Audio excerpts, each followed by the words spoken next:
আসসালামু আলাইকুম। আর অবশ্যই তোমরা বুঝেই গেছো যে আজকে তোমাদের হালিম বানিয়ে দেখানো হবে, কিন্তু মুরগি দিয়ে। এতদিন তো অবশ্যই গরু খাসিতে খাইছো, চলো আজকে মুরগি দিয়ে দেখাই। তো এর জন্য প্রথমে মুরগি রান্না করে নিতে হবে, আর এটা তোমাদের দেখালাম না কারণ অবশ্যই নিজেদের কিছু করা উচিত, তোমরা নিজেরা করে নিবা। তারপর এখানে দিবা মুরগির মশলা, যেটা আমাদের ওই হালিমের প্যাকেটেই থাকে।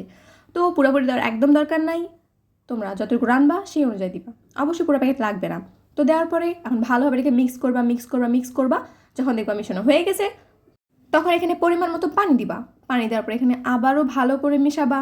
মেশানোর পরে ঢাকনা দিবা। ঢাকনা দিয়ে এখন এটাকে 10-15 মিনিট ভালো মতো করে কষাবা। আর এর মাঝে অন্য একটা জায়গায় পানি গরম দিবা। আর সেই পানিতে আমাদের গরম করতে হবে ওই যে আরেকটা যে প্যাকেট আছে যেখানে আমাদের চাল আর ডাল মিক্স করা আছে, ওইটাকে গরম করতে হবে, সিদ্ধ করতে হবে। তো এখন গরম পানিতে ঠাস করে ঢাইলা দাও। আর এখন 5 মিনিট ওয়েট করো, যতক্ষণ না পর্যন্ত এটার ভালো মতো একটা বলক ওঠে। কিন্তু বিশ্বাস করো, যখন রান্না করবা, করার পরে একদমই কেউ বুঝতেই পারবে না যেটা তুমি মুরগি দিয়ে করছো আসলে। তো যাই হোক, তো এই যে যখন দেখবা এরকম বলক উঠবে, তখন এটাকে নামাই নিবা। নামানোর পর এটা মুরগির মধ্যে ঢালে দিবা। তারপর এখানে আরেকটু এক্সট্রা পানি অ্যাড করবা। পানি অ্যাড করার পরে খুব বেশি না, 10 থেকে 15 মিনিট এটাকে বয়েল করবা। আর তারপর দেখবা তোমাদের হালিম একদম প্রপারলি রেডি। এখন এটাকে ভালোভাবে নাড়াচাড়া করার পর ঢেকে দিবা। আর ঢেকে দিয়ে রেখে দিবা। শেষ।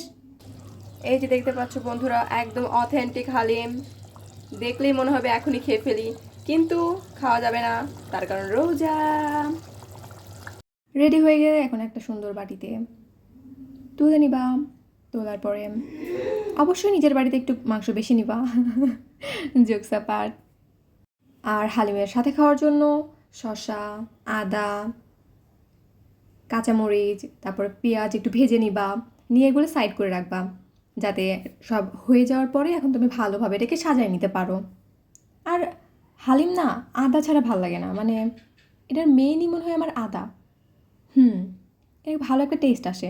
তো এখন বাড়িতে ঢালার পরে এখানে একটু শসা দিবা, একটু আদা দিবা, একটু পেঁয়াজ বেরেস্তা দিবা, একটু কাঁচামরিচ দিবা।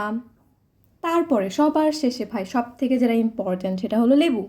ভালো মতো করে এখন লেবু একদম চিপা দিবা, একটা পিস আর কি, ভালোভাবে চিপা দিবা। আর তারপরে ইফতারির পর একদম জমায়ে খাবা।